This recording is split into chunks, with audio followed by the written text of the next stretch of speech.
মানে পাহাড়ি গ্রাম, হ্যাঁ। ফুচকা দাঁড়িয়ে আছে, চলো একটু ফুচকা খেয়ে আসি। আসো। মানে এই আমরা এখানে আসলে এগুলোই করি, এত আনন্দ হয়। এই দেখো এত সুন্দর চাটপাটা করে মাখা, তার মধ্যে আবার লেবু মাখছে দাদা, আর জলটা শুধু দেখো ফুচকার।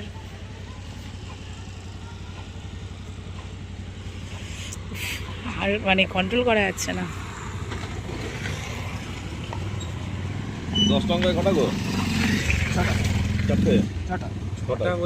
এখানে 10 টাকায় 6টা ফুচকা, আর সামনে পাহাড়। না আর কি চাই বলো।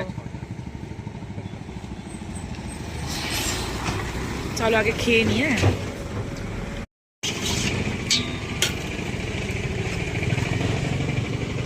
লঙ্কাটা ভাত না